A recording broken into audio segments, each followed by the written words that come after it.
은혜 받으실 말씀은 마태복음 12장 7절입니다. 나는 자비를 원하고 제사를 원치 아니하노라 하신 뜻을 너희가 알았더면 무죄한 자를 죄로 정치 아니하였으리라. 밀양만민교회 담임이신 문태규 목사님께서 나는 자비를 원하고 제사를 원치 아니하노라 제목의 말씀 증거해 주시겠습니다. 사랑하는 성도님들, 하나님께서는 인생들을 통하여 사랑을 주고받으며 영광받기를 원하십니다. 사람을 창조하신 근본 이유이시지요. 피조물 중에 유일하게 창조주 하나님을 찾는 생명체로서 만물의 영장인 이유이기도 합니다. 그런데 하나님의 형상대로 지음을 받았지만 아담과 하와의 불순종 이후 모든 사람은 하나님의 마음을 잃어버렸습니다. 죄인이 되었기 때문입니다. 죄인으로서는 하나님의 마음을 찾아갈 수 없기에 하나님께서는 독생자 예수님을 보내주시고 십자가의 대속의 사랑을 베풀어 주셨습니다.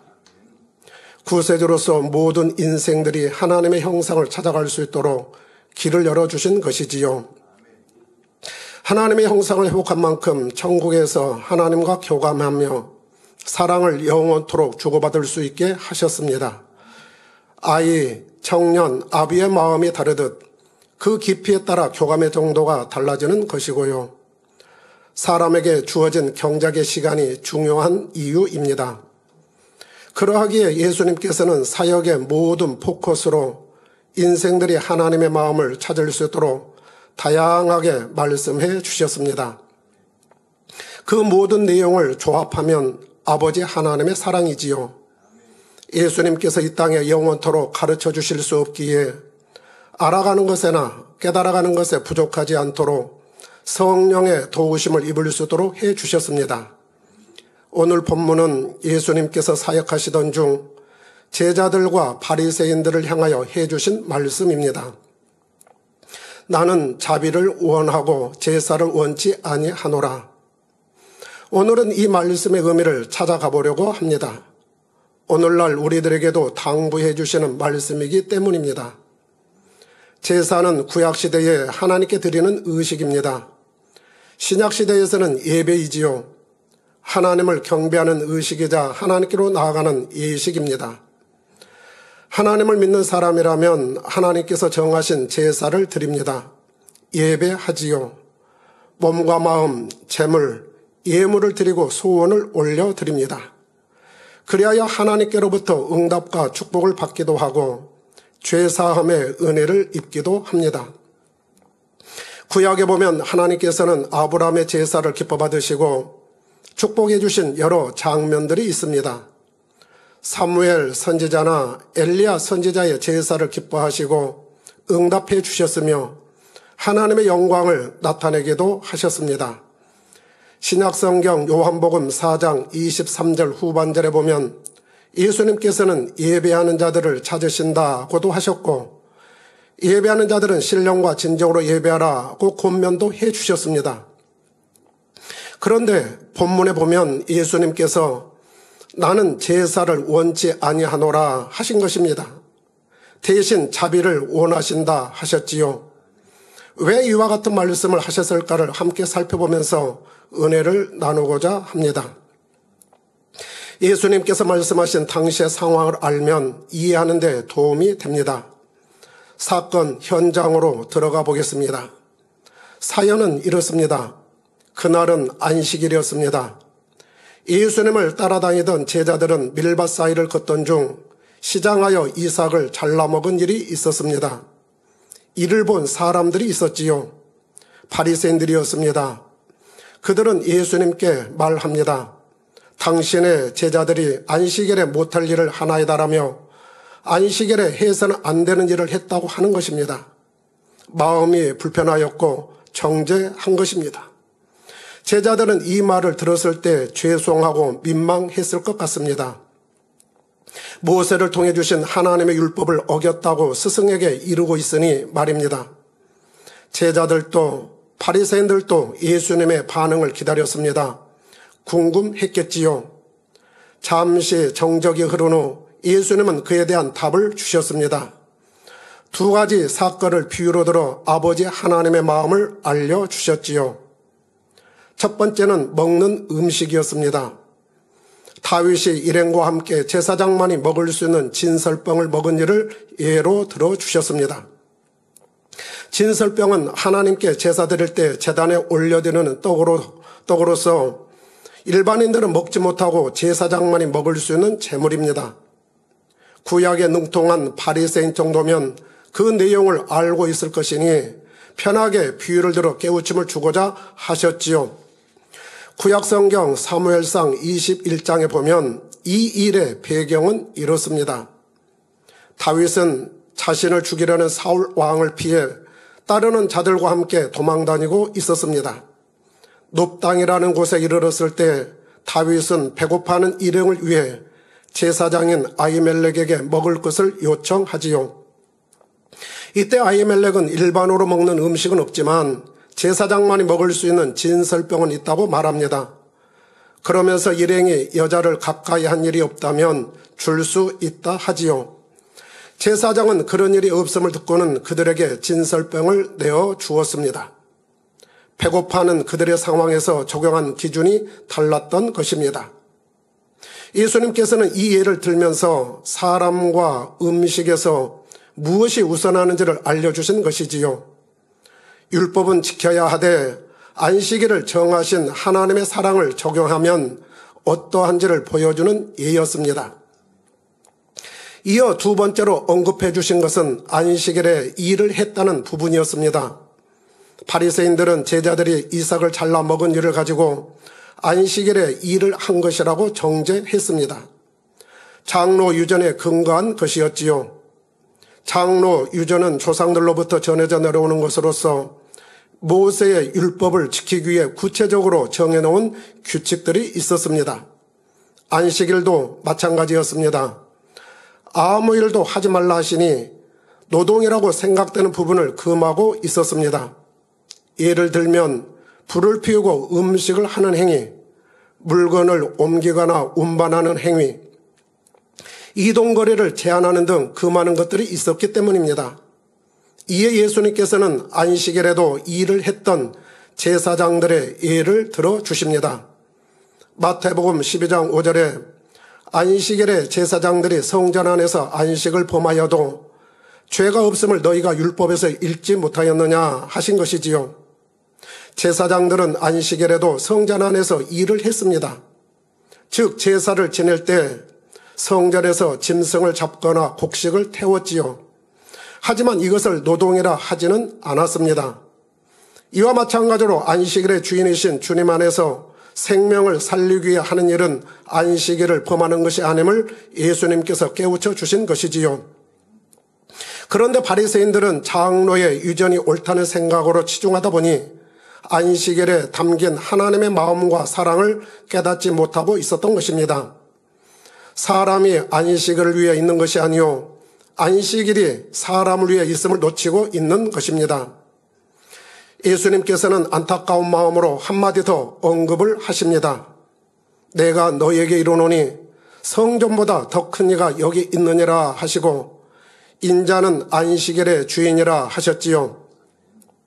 예수님은 자신이 안식일을 명하시며 그날을 주관하신 하나님과 근본 하나이시며 모든 영혼에게 참 안식을 주시는 구세주로 오셨음을 말씀하시고 들을 귀 있는 자는 듣게 하신 것입니다.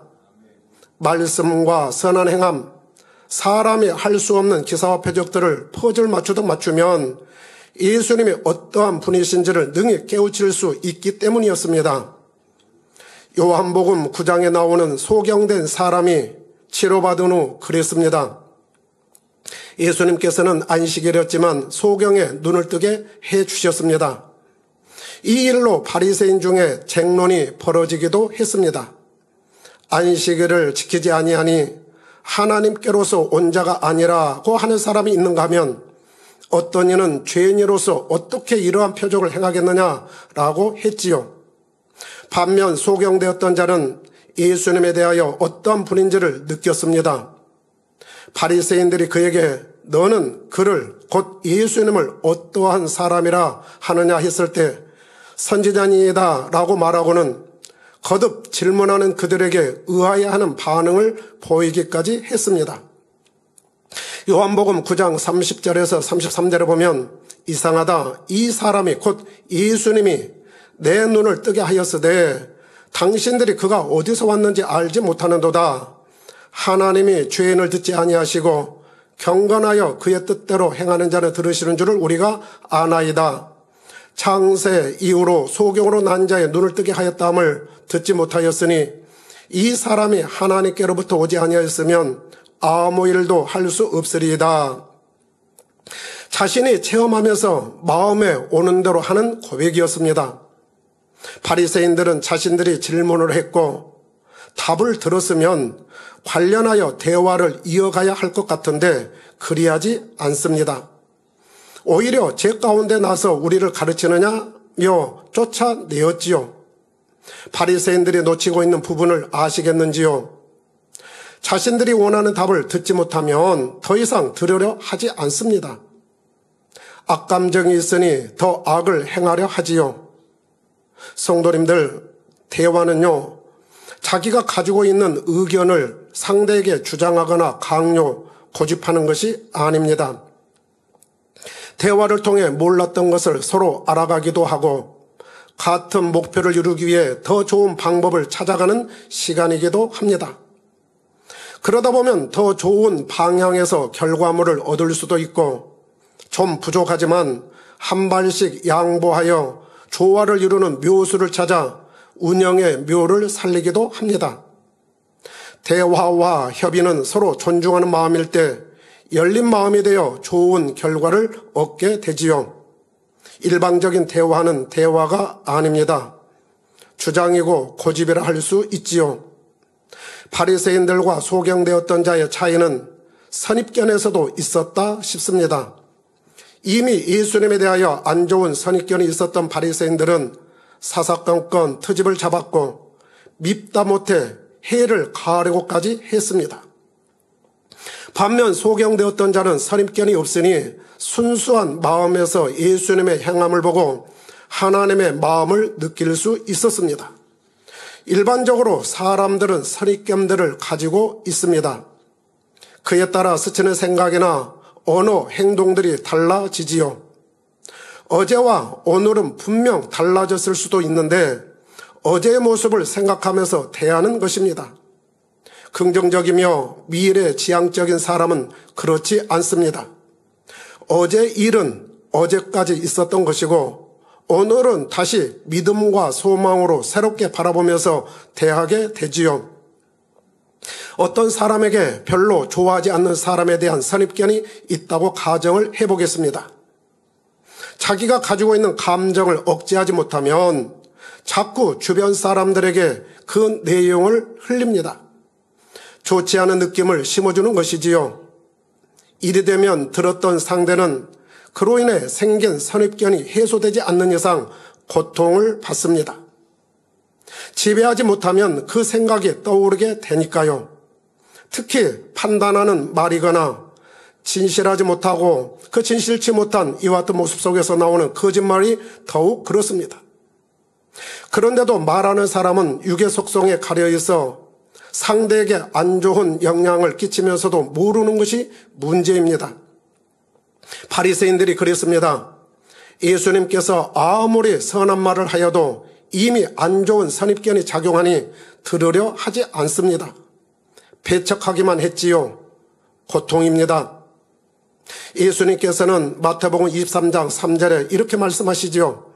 그러므로 무엇이든지 저희의 말하는 바 곧 진리는 행하고 지키되 저희의 하는 행위는 본받지 말라. 저희는 말만 하고 행치 아니하며 하셨습니다. 예수님께서는 때를 따라 제자들이든 유대인들이든 상황에 맞추어 하나님의 깊은 선과 사랑을 담아내 주셨습니다. 선한 이들에게는 하나님의 참사랑을 채워가는 은혜의 시간이 되도록 해주신 것이지요. 그러면서 예수님은 누구를 대하든 차별이 없으셨습니다. 따르는 이들에게도 자신을 멀리하는 이들에게도 자신을 핍박하고 저주하는 이들에게도 선하게 대해 주셨습니다.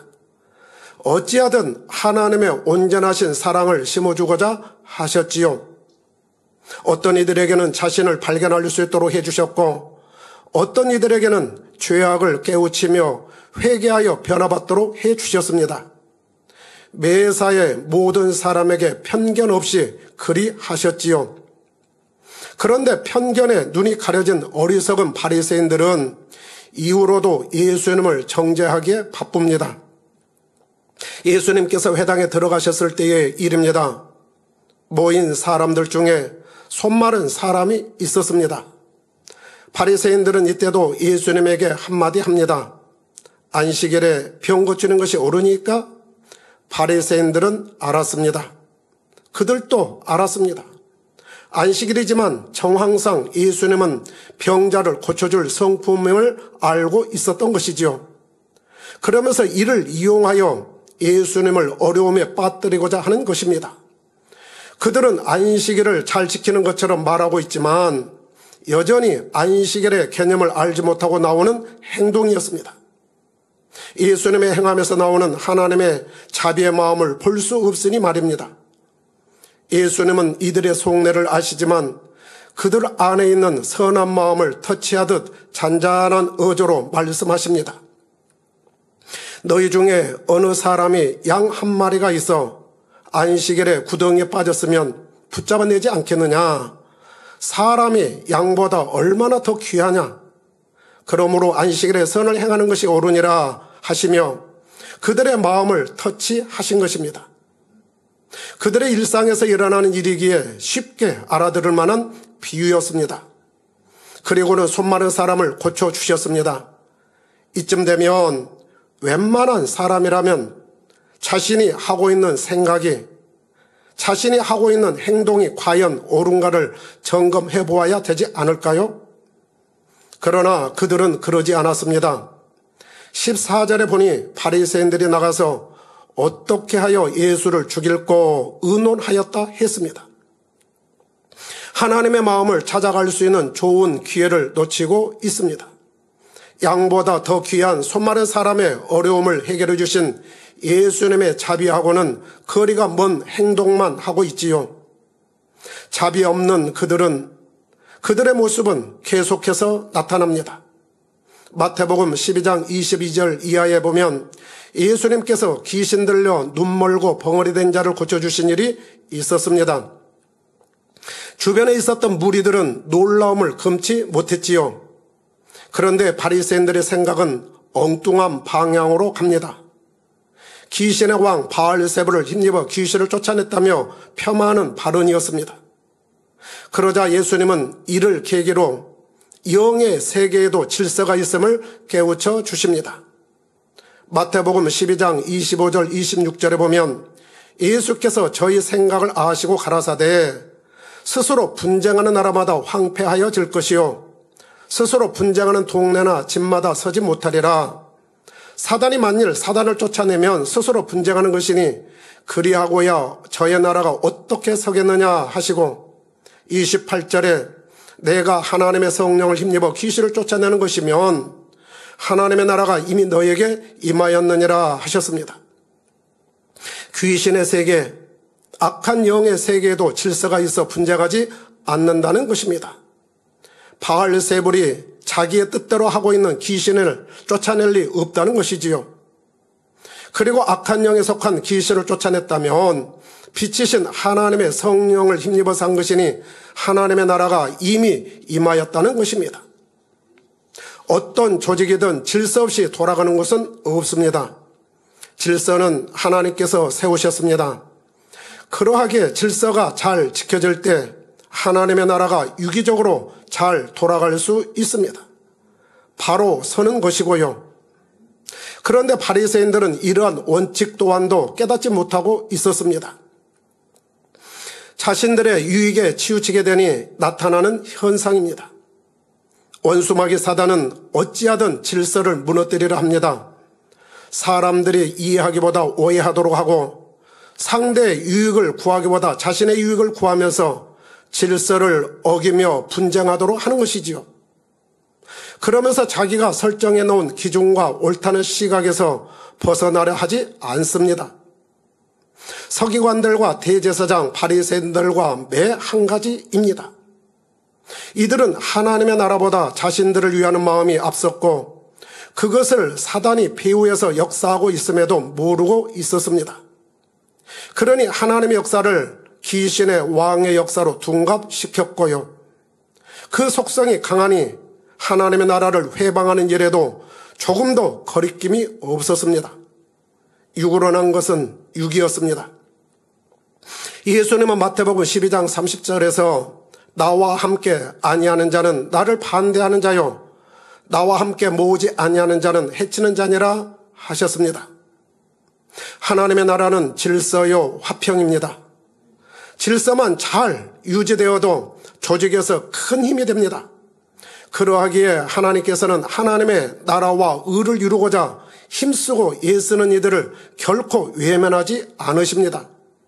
오히려 은혜와 능력을 주셔서 하나님의 마음을 깨달아가며 하나님의 일을 하게 하시지요. 설령 부족한 모습이 있고 실수하여 잘못한 부분이 있다 하더라도 기회를 주시고 살리고자 하십니다. 혹 심판하실 때가 있다면 하나님의 나라 반대편에서 그 도가 넘어섰기 때문임을 우리는 알아야 합니다. 하지만 우리가 더욱 알아야 하는 것은 하나님은 여전히 변함없이 긍휼과 자비를 베풀고 계시다는 사실입니다. 예수님의 마음과 바리새인들의 마음이 극명하게 드러나는 하나의 사건을 더 소개하겠습니다. 요한복음 8장에 나오는 여인을 두고 보인 반응입니다. 여자는 간음하다가 현장에서 잡혀왔습니다.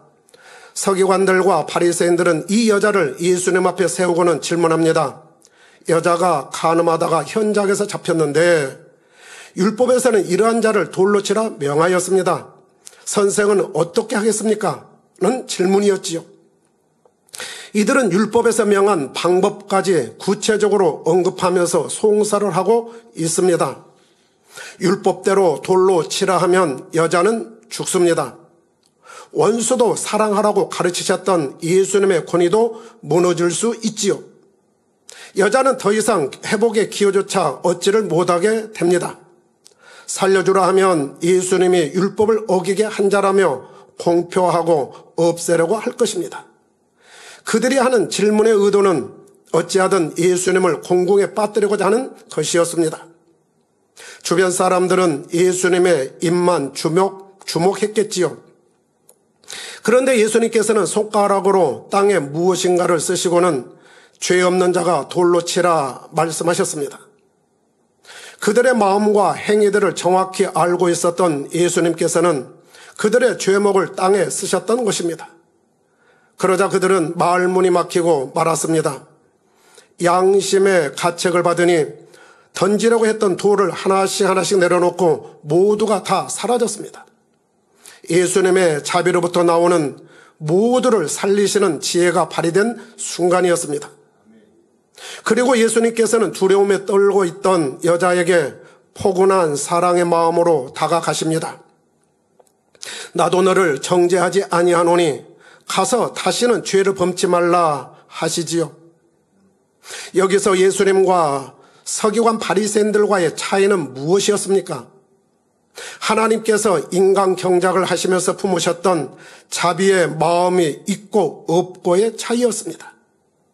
서기관들과 바리새인들은 모세 율법을 잘 지키고자 정했던 장로 유전으로 인해 행위에 치중하면서 옳고 그름에 대한 지식이 강해졌습니다. 거기에 함몰되니 흑백 논리, 이분법적인 사고로 빠진 것입니다. 그러니 다른 것을 볼 수 없게 되었지요. 그러나 예수님은 그렇지 않으셨습니다. 어느 상황이든 아버지의 마음으로 바라보시기에 자연스럽게 항상 긍휼과 자비의 마음으로 모두를 살리는 역사를 베푸셨습니다. 사람들의 육의 속성과 형편을 아시기 때문이지요. 여인도 서기관들과 바리새인들도 육의 속성이 있는 한 육을 쫓을 수밖에 없음을 아셨고 이들을 다 살리기 위한 성과 사랑의 마음에서 나온 지혜였습니다. 이 지혜는 범죄한 이에게도 악을 행하는 이에게도 다시 한번 기회를 주시는 지혜였습니다. 분명 모두는 아니라 해도 이를 통해서 기회를 붙잡는 이들이 분명 있을 것이기 때문이었습니다. 이 사건은 후대에 살고 있는 모든 이에게 깊은 교훈이 되어 선과 사랑, 자비를 깨우치는 소중한 사건이 되었습니다. 양식 삼는 정도에 따라 신앙의 패턴이 달라지면 물론 영적 성장을 이루는 힘이 되었습니다. 하나님의 근본 마음이 예수님을 통하여 찬란하게 빛으로 나타났기 때문입니다. 이렇듯 모두를 살리는 마음에는 편협이 없음을 보게 됩니다. 악인에게도 선인에게도 동일하게 적용되는 것이지요. 다만 공의와 사랑이 적절하게 적용되는 것입니다. 잠언 8장 17절에 나를 사랑하는 자들이 나의 사랑을 입으며 나를 간절히 찾는 자가 나를 만날 것이니라 하셨으니 말입니다. 저도 목회자로서 사역을 하면서 항상 궁구하는 부분이기도 합니다. 하나님의 나라를 위해 잘 해보고자 한 것이지만 받는 입장에서 공감을 못하니 오해로 나타나는 것입니다. 불편해하는 상대 탓으로만 생각할 것이 아니었습니다. 이게 아닌데? 하며 더욱 궁구할 수밖에 없었습니다. 그러면서 저는 개인적으로 변화의 시간, 성장하는 축복의 시간이 되었습니다. 나의 입장보다도 상대의 입장에서 바라보는 시야가 열리게 되니 상대의 입장을 더욱 이해하게 되고 인정해드리게 되니 마음이 편안해지는 것입니다. 변화되기 전에는 누구나 나타날 수 있는 현상이니까요. 지금까지 살펴본 바리새인들의 모습이 그랬습니다. 그들에게 자비의 마음만 있었더라면 무죄한 자를 죄로 정치 않았을 것이요 하나님 나라의 힘이 되었을 것입니다. 나는 자비를 원하고 제사를 원치 아니하노라 하신 뜻을 알았다면요. 그러면 자비의 마음을 가지려면 우리가 어떻게 해야 할까요? 성령의 열매에서 말씀하신 특징을 소개할 때 양식 삼는 축복의 시간이 되었으면 좋겠습니다. 자비의 영적인 의미는 이렇습니다. 사람으로서는 도저히 이해할 수 없는 사람도 진리 안에서 능히 이해하고 사람으로서는 도저히 용서할 수 없는 사람도 진리 안에서 능히 용서하는 마음입니다. 사전에서는 남을 깊이 사랑하고 가엾게 여기는 마음이라고 정의하고 있는데 영적인 의미는 하나님의 사랑을 더욱 아름답게 표출하고 실행하는 숭고한 차원의 마음입니다. 자비의 마음을 듣다 보면 영의 사랑과는 어떻게 다른가라는 생각이 들 수도 있습니다. 자비도 사랑의 범주에 속하기 때문입니다. 그런데 차이가 있습니다. 즉 영적인 사랑은 자기의 유익을 굳지 않고 아무런 대가 없이 상대를 위해 희생할 수 있는 마음이고 자비는 용서와 포용의 성격이 강하다는 점입니다. 이것을 알면서 말씀을 들으시면 이해하는 데 더 도움이 될 것입니다. 자비의 특성 첫 번째는 편견이 없는 마음입니다. 바리새인들은 외모를 보고 판단했습니다. 장로 유전에서 정한 지식에 충실하면서 자신들에게 유익이 되는 사람과 그렇지 않는 사람을 나누고 분리하고 있었던 것이지요. 그러니 사람을 대하는 태도들도 달랐습니다. 편견이 심화되고 있었던 것이지요. 결국은 예수님을 죽이는 데 앞장섰음을 볼 수 있습니다. 하나님의 자녀는 주 안에서 누구를 대하든 자세가 달라져서는 안 됩니다. 좋고 싫은 사람으로서 구분하면서 치우치는 모습이 있어서는 더욱 안 되지요. 편견 없는 자비는 누구든지 다 살리고자 하는 마음으로 작용을 합니다. 영의 것을 소중히 여긴다면서 조직 안에서 싫은 사람이 있다면 정말 영의 것을 사모하고 있는지 점검해 보아야 합니다. 중심에서 사모하면 시간이 지남에 따라 변화되면서 영적으로 깊어질 수밖에 없습니다. 달라져가는 모습이 보일 것이고요. 야고보서 2장 1절에서 4절에 보면 외모를 보고 구별하는 것은 악한 생각이라고 말씀하셨습니다.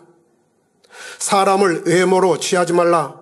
만일 너희 회당에 금가락지를 끼고 아름다운 옷을 입은 사람이 들어오고 또 더러운 옷을 입은 가난한 사람이 들어올 때에 너희가 아름다운 옷을 입은 자를 돌아보아 가로되 여기 좋은 자리에 앉으소서 하고 또 가난한 자에게 이르되 너는 거기 섰든지 내 발등상 아래 앉으라 하면 너희끼리 서로 구별하며 악한 생각으로 판단하는 자가 되는 것이 아니냐라고요. 구별하고 있다면 상대에 대하여 선입견이 작용하고 있을 수도 있습니다. 바리새인들이 그랬습니다. 안 좋은 선입견으로 인해 마음에 걸림돌이 되니 예수님으로부터 참을 들어도 깨닫지 못하면서 악으로 가는 방향에서 돌아서지 못했습니다. 하나님의 나라를 이룬다고 생각했겠지만 결과물은 그렇지 못하고 있는 것입니다. 정녕 하나님의 나라를 위해 일하는 사람이라면 과연 자신에게 편견이 있지는 않는지 늘 점검해야 합니다. 그러면 더욱 새로워지는 은혜를 입게 됩니다. 부처춤에도 편견 없는 영적인 부처춤이 될 때 변화와 생명으로 나오게 되고 자신은 물론 상대에게도 축복과 상급이 됨을 우리는 알아야 합니다. 자비의 특성 두 번째는 어려움에 처한 사람을 긍휼히 여기며 즐겨 구제하는 마음입니다. 바리새인들과 예수님이 달랐던 것은 어려운 사람을 대할 때 나타나는 마음과 자세였습니다. 바리새인들은 상대보다 자신들의 유익이 먼저였습니다. 자비의 마음은 어려운 일을 당한 사람을 보면 그들의 입장을 먼저 생각합니다. 말로만이 아닌 실질적으로 힘이 되어주고자 하지요. 물질만이 아닙니다.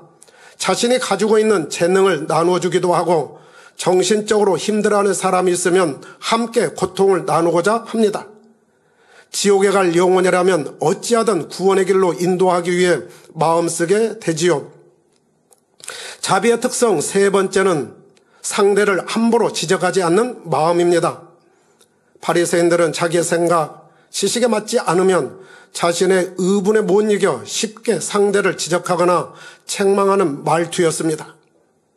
자비의 마음이 있으면 한마디 권면이나 지적을 한다 해도 기도하는 심정으로 상대의 마음을 살피면서 조심스럽게 하게 되지요. 잠언 12장 18절에 혹은 칼로 찌름같이 함부로 말하거니와 지혜로운 자의 혀는 양약 같으니라 하셨습니다. 진리라 해도 자기 의와 틀 속에서 지적하거나 사랑이 없으면 그 말이 아무리 맞는 말이라 해도 상대는 찔림이 되어 아파합니다. 분명히 좋자고 했는데 지적을 받는 상대가 변화되는 것이 아니라 감정을 품기도 하고 마음의 상처를 받고 낙심하여 힘을 잃기도 하는 것이지요. 저도 목회를 해오면서 피부적으로 많이 느끼는 부분입니다. 훈련하고 단련되는 시간이 되었지요. 교회에 머리된 사람으로서 진리와 비진리, 영적인 옳음과 그름을 알려드려야 한다는 생각이 앞서다 보니 두루 권면하게 되는데 듣는 분들은 힘들어하는 것입니다. 기도하면서 상대가 그러실 수밖에 없겠다는 생각으로 이해를 하게 되면서 능력이 되니 많이 편해졌습니다. 심판받은 고라와 그 일행을 생각하면서 어떤 때는 언제까지 기다려 주어야 하나 하는 생각도 들었습니다만 가룟 유다와 사도 바울을 생각하니 이겨내는 시간이 되었습니다. 고라가 심판받음은 재판장이신 하나님의 역사였고 가룟 유다는 예수님께서 끝까지 품어주셨습니다만 스스로 그 길을 선택하여 간 것이었고 사도 바울은 바리새인이었지만 변화되어 주를 위해 생명을 바치는 사도가 되었으니까요. 물론 공의와 사랑을 적절하게 적용하면서 하나님의 나라를 이루어가는 것은 머리된 사람으로서 꼭 필요합니다. 이도 저도 모두를 살리는 지혜로요. 한편으로는 목회하는 입장에서 참으로 고마운 분들이 많이 있음을 보게 됩니다.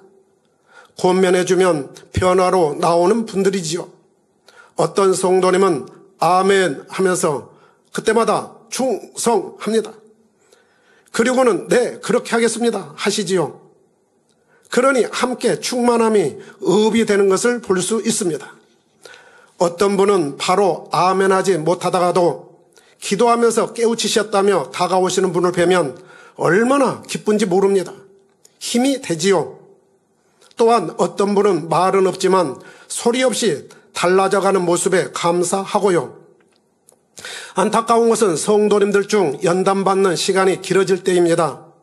하지만 이 또한도 소망이 되는 것은 현재 변화의 속도는 다르다지만 아버지 하나님의 마음을 담으면서 변화될 성도님으로 바라보기 때문입니다.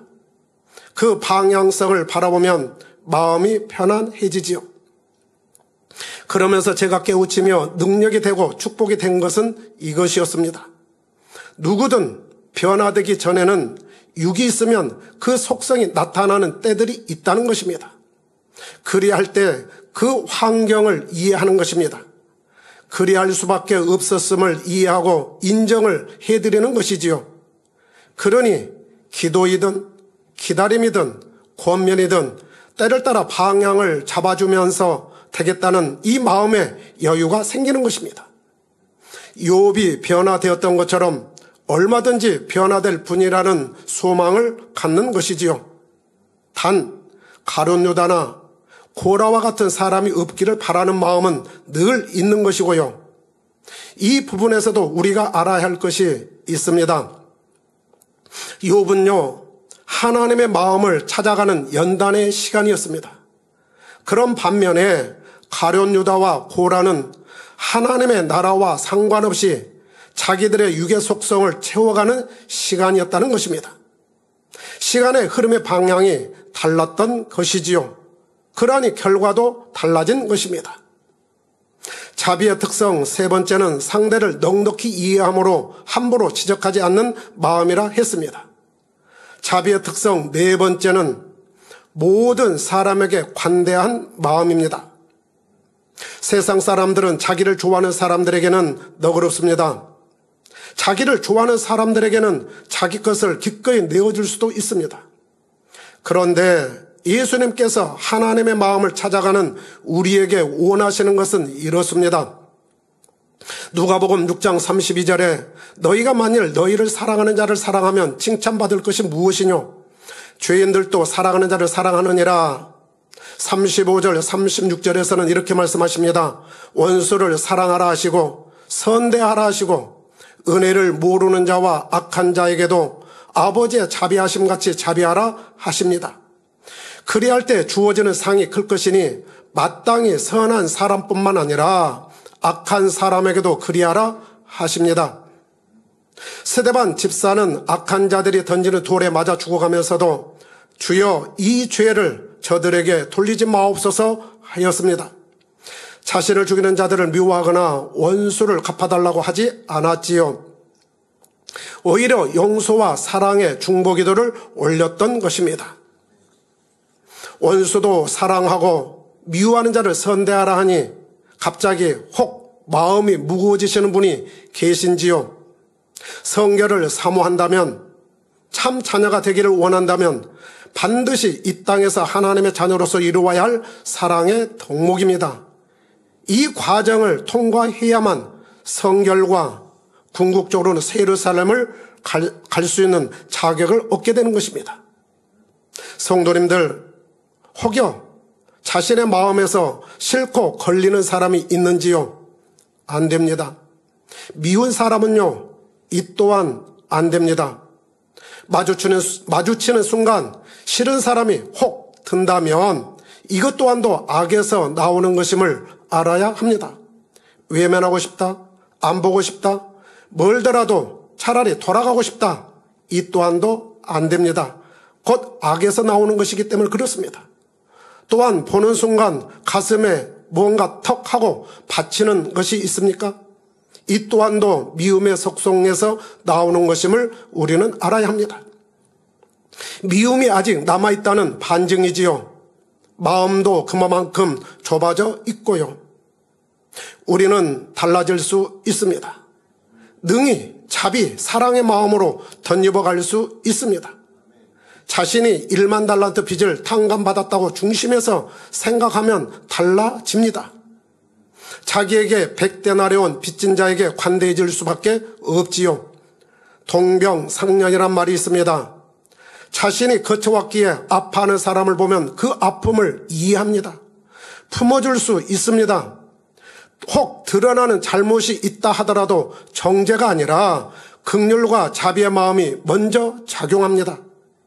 자연스럽게 기도도 해주게 되고요. 그 환경에서 벗어날 수 있도록 도와주기도 합니다. 앞서 잠깐 언급해 드린 것처럼 변화되기 전이라면 저마다 육의 속성들이 있음을 이해해 주어야 합니다. 그가 노력하고 있는 과정이라면 용서를 구할 때 70번에 7번까지라도 얼마든지 용서를 해줄 수 있어야 하고요. 죄는 미워하되 죄 지은 그 사람, 그 영혼을 미워해서는 안 됩니다. 그도 언젠가는 육의 속성을 벗어내는 회심의 은혜가 임하면 달라질 수 있음을 바라봐 주어야 하지요. 의심 많은 대명사로 불리는 도마는 부활하신 주님을 만나면서 생각이 바뀌었습니다. 부활의 확신을 갖고 단번에 변화되니 죽음도 불사하는 복음 전도자로서 영광을 돌렸지요. 다메섹으로 가던 바울도 그랬습니다. 바리새인 중에 바리새인이었고 지식이 많았지만 환상 중에 주님을 만나니 회심하게 되었습니다. 자신이 겪어온 연단의 시간과 수많은 과정들이 있었기에 어느 누구라도 이해하며 긍휼과 자비의 마음을 소유하니 영혼들을 생명으로 인도해 줄 수 있었습니다. 오직 주의 심장으로 주의 복음만을 전하는 사도 중에 사도가 되었던 것이지요. 주변에 있는 사람이 지금은 부족해 보인다 해도 주님의 은혜를 입으면 어떠한 모습으로 변화될지 모릅니다. 지금 부족해 보이시나요? 상대도 그리 보이고 자신도 그리 보이시나요? 우리 모두는 얼마든지 변화의 은혜를 입을 수 있습니다. 변화와 생명, 이와 같은 은혜를 입어가는 우리 모든 성도님들이 다 되셨으면 좋겠습니다. 여기서 잠깐 우리가 오해하지 말아야 할 부분이 있어 말씀드리고 넘어가겠습니다. 여전히 악을 행하면서 빛과 반대되는 서쪽으로 가는 사람이 있다고 가정을 해보겠습니다. 그런 사람에게도 관대해야 하니까 사명도 주고 도와주면서 힘을 실어줘야 하는가입니다. 이것은 아닙니다. 적어도 서쪽으로 가던 발걸음을 멈추고 의지를 가지고 빛의 방향인 동으로 나올 때 힘을 받도록 해주는 것입니다. 도박하는 사람이 지속적으로 도박을 하면서 도박할 돈이 없어 힘들어 한다고 도와줄 수는 없지 않습니까? 도와준다고 해서 참사랑도 아니고요. 도와주면 더 담을 만드는 죄악으로 들어가고 자신도 힘들어집니다. 먼저는 진리인 빛으로 나오도록 기도해 주어야 합니다. 돌이켜 회복할 수 있도록 도와주는 것이지요. 그리고 변화로 나올 때 그 재능에 따라 더 많은 일을 맡길 수도 있는 것이고요. 하나님의 나라는 영적인 선한 감각으로 이루어지는 영역이지 악으로 이루어지는 영역이 아님을 우리는 알아야 합니다. 자비의 특성 네 번째가 모든 사람에게 관대한 마음이라 했습니다. 자비의 특성 다섯 번째는 상대에게 공적을 돌리는 마음입니다. 바리새인들은 하나님을 섬긴다고 했지만 정작 하나님의 역사가 나타날 때는 알아보지 못했습니다. 예수님의 행하시는 일에 대하여 인정하고 싶지 않는 마음에서 나타나는 현상이었습니다. 그들에게 있어서 상대에게 공적을 돌리는 마음만 있었어도 분명 달라졌을 것입니다. 공적을 돌리는 마음은 상대가 잘한 것은 인정해주고 칭찬해 줄 수 있는 마음의 여유로움에서 나오게 됩니다. 그리고 일의 좋은 결과에 아주 작은 힘이라도 보탬이 되어 주었다면 그에게 공을 돌리는 마음이지요. 그러니 상대가 칭찬을 받아도 기쁩니다. 이런 마음은 인정받고자 하는 마음도 칭찬받고자 하는 마음도 없으니 주변 사람들과 다툴 일이 없고 화평하여 좋은 결과물을 얻게 되지요. 함께 일해서 좋고 함께 열매를 냈기에 감사한 마음입니다. 어느 때는 상대가 더 인정을 받는다 해도 그가 힘을 받아 더 많은 일을 감당해 줄 것이니 감사하게 되고요. 내가 더 수고했는데 왜 저 사람만 칭찬하시지 하지 않습니다. 불편함이 없고 늘 행복합니다. 그리고 잘못된 일이 있으면 자신을 더욱 성찰하게 되고요. 상대에게 공적을 돌리고자 하는 마음만 있어도 신앙생활 하는데 너무너무 편하고 행복해집니다. 시기, 질투, 서운함이나 섭섭함이 틈탈 여지가 없습니다. 오히려 상대가 있음으로 인해 기쁨, 감사가 넘치게 되고요. 자비는 모두를 살리는 힘이 있습니다. 결론입니다. 사랑하는 성도님들, 오늘은 예수님께서 나는 자비를 원하고 제사를 원치 아니하노라 하신 예수님의 말씀 의미를 살펴보면서 은혜를 나누었습니다. 여기서 말씀하시는 제사는 구약의 제사나 신약의 예배만을 말하는 것이 아니라 하나님 앞에서 행하는 모든 의식, 행함의 요소들임을 깨우치게 되었습니다. 기도 시간도 해당하고요. 찬양, 봉사도 있고요. 사명 감당을 위해 행하는 모든 일들이 다 해당됩니다. 예수님께서는 우리에게 이러한 일들을 이룸에 있어서 마음이 없고 거칠에 치중하는 외식이 아니라 하나님의 마음으로 하는 자비를 원하신다 하셨습니다. 그러면서 자비의 마음이 나타나는 특징 5가지도 말씀드렸습니다. 어느 누구를 대한다 하더라도 편견이 없어야 하고, 두 번째는 영육간 어려움 이들을 볼 때 긍휼과 구제의 마음이 있어야 하며, 세 번째는 상대를 이해함으로 함부로 지적하지 않는 마음이어야 하고, 네 번째는 누구는 좋고 누구는 싫고가 아니라 모두에게 관대하며, 다섯 번째는 함께 이룬 일에 상대에게 공적을 돌리는 마음이라 했습니다. 성도님들, 자비의 마음으로 신앙생활을 하면 참 쉬워집니다. 행복합니다. 아버지께서 좋아하시고 기뻐하시는 마음이니 사명을 감당함에 있어서도 충만함과 즐거움이 있고요. 바라옵기는 우리 모든 성도님들께서 모든 일에 자비의 마음으로 행하심으로 아버지 하나님 앞에 항상 향기로운 제사가 되시기를 존귀하신 우리 주 예수 그리스도의 이름으로 기원합니다. 들은 말씀 상고하면서 기도하겠습니다. 사랑의 아버지 하나님, 감사합니다. 오늘은 주님께서 말씀해 주신 나는 자비를 원하고 제사를 원치 아니하노라 하신 말씀의 의미와 자비에 관한 말씀으로 은혜를 나누었습니다. 들은 말씀에 더욱 생명과 능력이 될 수 있도록 도와주옵소서. 자비의 마음 은혜로 더욱 충만케 해주기를 원합니다. 감사합니다. 우리 주 예수 그리스도 이름으로 기도하옵나이다. 아멘.